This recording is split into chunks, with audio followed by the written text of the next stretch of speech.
وہ کام نہیں کر سکتے، وہ اپنی ضروریات پوری نہیں کر سکتے، تو ایسے حالات میں ان جھگڑوں کو ختم کرنے کے لیے یہ ایسے لوگ جو کسی کے محتاج ہوتے ہیں یا ڈپینڈنٹ، جو دوسرے لفظوں میں ہم کہتے ہیں ایسے لوگ ہوتے ہیں، ان کے لیے ہمیں بہبود چاہیے۔ اب کون کرے گا ان مسائل کا حل؟ کون کرے گا ان جھگڑوں کو؟ کون ختم کرے گا؟ چاہے وہ زمینی جھگڑے ہیں، مال کے ہیں، عزت کے ہیں، یا کسی بھی چیز کے ہیں۔ تو اس کے لیے امام غزالی کیا کہتے ہیں، یا ان کی جو آگے نظریہ بھی ہے، اس کے اوپر بہت ڈیٹیل بات کرتے ہیں۔ وہ کہتے ہیں ان بیرونی حملوں سے بچانے کے لیے انسان خود کے لیے اوزار بناتا ہے، سامان بناتا ہے، جنگ کی تیاری کرتا ہے، قوانین بناتا ہے۔ اور قوانین کہاں سے آتے ہیں؟ چونکہ ہم مسلمان ہیں، اس حساب سے ہم کہتے ہیں ہم ایک مسلم جو ہے کنٹری یا ایک ریاست یا ایک معاشرہ قائم کرتے ہیں، تو ہمارے جتنے بھی قوانین بنتے ہیں وہ اسلام سے ہم اخذ کرتے ہیں۔ لیکن سوال یہ پیدا ہوتا ہے وہ کون ہے، وہ کون سی باڈی ہے، وہ کون سی شخصیت ہے، یا وہ کون سا ادارہ ہے جو یہ سب کرے گا؟ ہاں، اس کا جواب کیا دیتے ہیں امام غزالی، یا وہ کیا ریکمینڈ کرتے ہیں؟ ثالثیت یا حکومت۔ وہ کہتے ہیں جب معاشرہ قائم ہوتا ہے تو تب حکومت کی ضرورت پڑتی ہے۔ اب حکومت میں پھر فردر انہوں نے 2-3 کیٹیگری کے لوگوں کی ایگزامپلز دی ہیں، یا ان کا ہونا بہت زیادہ ضروری اور اسینشیل انہوں نے قرار دیا، جس میں وہ کہتے ہیں ایک کلیکٹر ہو۔ کلیکٹر کا کیا کام ہو؟ وہ مالی معاملات کو دیکھے اور مالیات کو وصول کرے۔ جیسے زمین کے اوپر ہمارے ہاں عشر ہوتا ہے، یا زکوٰۃ کے نام پہ ہم لوگ پیسے لیتے ہیں، پھر اس کو بیت المال میں اکٹھا کیا جاتا ہے، اور پھر اس نظام کو چلانے کے لیے، اس پیسے کو اکٹھا کرنے کے لیے وہ کہتے ہیں کلیکٹر ہونا چاہیے۔ پھر اس مالیے کا تعین یا اس وصول شدہ رقم کا خرچ کس نے کرنا ہے، یا خرچ نہیں بلکہ اس کو محفوظ کس نے کرنا ہے، اس کو اکٹھا کس نے کرنا ہے، اس کے لیے وہ دوسرا شخص کون سا کہتے ہیں؟ خزانچی۔ تیسرے میں وہ کہتے ہیں کہ ایک استاد ہو جو تنخواہ پر ہو، اس کا کیا کام ہو؟ وہ جو منظور شدہ رقم ہے اس کے خرچ کے حوالے سے بیٹھ کے مشاورت کرے اور اس کی منظوری دے۔ اور ان تمام کو کون کنٹرول کرے گا؟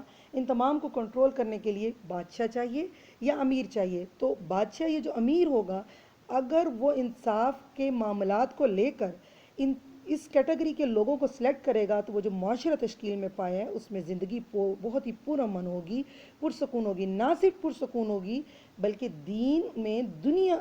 دین کو دنیا کی تعلیمات کے ساتھ ملایا جائے گا۔ وہی بات حاکم کی ضرورت کیوں ہے، ابھی ہم نے ڈسکس کیا۔ نیکسٹ پوائنٹ جو ہے، حاکم کی اس لیے ضرورت ہے کیونکہ ہم نے دنیا کے معاملات کو حل کرنا ہے، ہم نے سماجی مسائل کو حل کرنا ہے۔ جب لوگ اکٹھے ہوتے ہیں، معاشرے بناتے ہیں، تو مسائل آتے ہیں، ان مسائل کو حل کرنا، اور اس کو حل کیسے کرنا ہے، کس کی پیروی میں کرنا ہے، وہ ہے اسلام۔ اور پھر اسلام کو مد نظر رکھتے ہوئے جو قوانین بنتے ہیں، یا اسلامی تعلیمات کی بنیادوں پہ ہم جو سیاسی تنظیمیں بناتے ہیں، یہ ساری چیزیں کس کی ذمہ داری ہیں؟ وہ ایک حاکم کی ہیں۔ یہ اسی کی ذمہ داری ہے کہ وہ ملکی مسائل کو، بد نظمیوں کو، جھگڑوں کو ختم کرے، ملک کے اندر قتال کو ختم کرے، یعنی قتل و غارت دوسرے لفظوں میں کہتے ہیں، تاکہ ملک کے اندر کسی قسم کی قحط یا مصنوعی قلت بھی پیدا نہ ہو۔ اسی تھیوری میں آگے وہ امپورٹنس بتا رہے ہیں گروپ کی یا گروہی زندگی کی۔ غزالی نے ارسطو کے یہ پوائنٹ کو لیا تھا کہ مین از اے سوشل اینیمل، یعنی انسان فطری طور پر سماجی حیوان ہے۔ اسی سے وہ بات کرتے ہوئے انہوں نے، جیسے ابھی گزشتہ ہم نے ڈسکشن کی کہ انسان اکٹھے ہوتے ہیں، تعلقات بناتے ہیں، گروہ تشکیل کرتے ہیں، اس سے شہری زندگی ہوتی ہے، اور شہر کون چلاتا ہے؟ پھر حاکم ہوتا ہے، اس کے اندر کچھ اور ادارے ہوتے ہیں جو ان معاملات کو دیکھتے ہیں، بد نظمیوں کو کنٹرول کرتے ہیں، اس کو حکومت انہوں نے دوسرے لفظوں میں کہا۔ وہ کہتے ہیں کہ انسان جب شہر بناتے تو صنعتی اور تجارتی جو طریقہ کار ہے اس کو بھی وہ اڈاپٹ کرتا ہے۔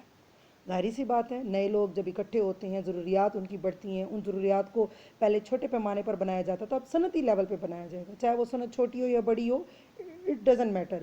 لیکن جب بھی شہری زندگی شروع ہوگی تو صنعت اور تجارت کے بنیادی مراکز بھی ساتھ ساتھ جنم لینا شروع ہو جائیں گے۔ تو انسان کیا ہے؟ محتاج ہے، ایک دوسرے کا محتاج ہے۔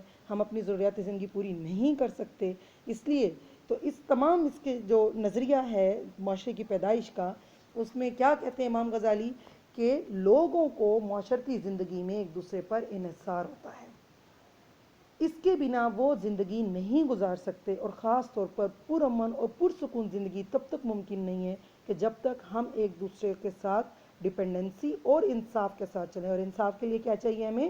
ونس اگین حکومت کی بات۔ تو یہ جو تھا، یہ نظریہ تھا امام غزالی کا معاشرے کی پیدائش کا، جس کے پیچھے انہوں نے 2 میجر ریزنز بتائی تھیں۔ Thank you beta.